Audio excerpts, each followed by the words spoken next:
We talk about tiny homes and solutions to the affordable housing crisis a lot on this show.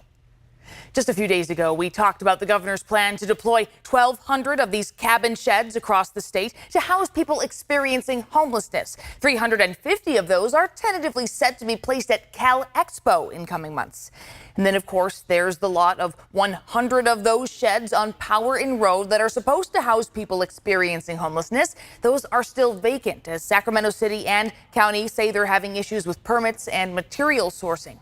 And they're not just a solution for homelessness. We've even spoken to people fighting to have the right to live in a tiny home on their own land. They say it's a cheaper option for people who don't need as much space or simply can't afford today's home prices. But a lot of times, solutions to the homeless crisis, like tiny home plots, are often met with so-called NIMBYism, not in my backyard. But tonight we want to introduce you to one woman who is saying YIMBY, yes, in my backyard, literally. She's changing lives with tiny homes and lots of love, but don't just take my word for it. Welcome to Safe Harbor, a community of 4 tiny homes for families transitioning out of homelessness and into permanent housing. Everyone's dealing with something different, so the average stay is about 45 days. Robin Moore is the founder of WEforce California Inc, the nonprofit that runs Safe Harbor. She came up with the idea during the COVID lockdown when in-person volunteer opportunities ground to a halt. How do you put your heart on lockdown? She opened not only her heart, but also her own backyard, which is where Safe Harbor is located in Sacramento's Del Paso Heights area. This is our kitchen area, and we have utensils, and they can use the refrigerator, and they have a washer dryer. WeForce board member Christine Jefferson says families don't always gravitate to the community kitchen when they first move in. Because they were so used to being homeless that they didn't really have anywhere to cook. So we had to encourage them to come in here and use this area right here. Safe Harbor took in its first family in December of 2021 and has served about 50 people altogether in its nearly 14 months of operation. Families are screened and referred by another local nonprofit, Family Promise of Sacramento. By the end of this month, we should have our 20th family that has come down that Safe Harbor path. When they walk down, they're anxious. I don't know where they're coming from, sometimes out of their cars, sometimes out of hotels and motels because they're working just to be sheltered. We're all used to the homelessness that you see, at the intersection or the river area, and you see all these. There is an even bigger layer that you don't see. And there are families that are just trying to make it from day to day. This is family number 5? Yeah, it's your color.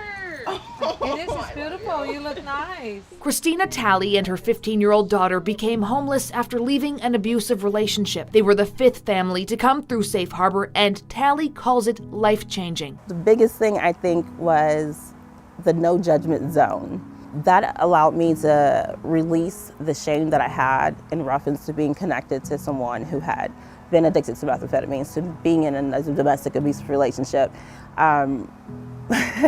That right there, I think that was the most powerful point for me with this whole entire program. And just that little white house alone did that. Just being there, get conversations with Robin here and there, and just, how are you?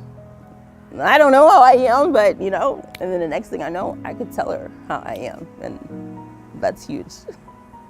Talley and her daughter have moved on from Safe Harbor and are now living in an apartment. We're wanting to be on the track of home purchasing, and we are just really excited to get this part started because it's a forever thing, right? Thank you so much. I don't know if I could have found me if it wasn't for you, God. Through it all, Moore remains a supportive person in their lives. And beyond even what I could even imagine that could happen. And I'm like, I deserve this, and they're telling me that I do. And Moore wants to help more. WeForce has received a $100,000 grant, which Moore plans on using to grow Safe Harbor. Our plan is to go next door with 2 more units and an actual resource center. To help even more people transition out of homelessness, because no single person can solve the crisis, but everyone can do something. Let's get this done.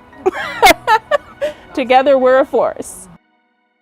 Together, we're a force. I love that. Robin Moore, by the way, says she is a nerd when it comes to doing things right, dotting every I, crossing every T, getting the permits and the insurance, because she wants Safe Harbor to last and thrive as a bridge from homelessness to housed. Now, if this story got your wheels turning, thinking, hey, maybe I have a space in my yard, I could try this too, Robin says she has a roadmap she's happy to share with anyone. We've put a link to where you can get in touch and donate if you're so inclined on abc10.com/to-the-point.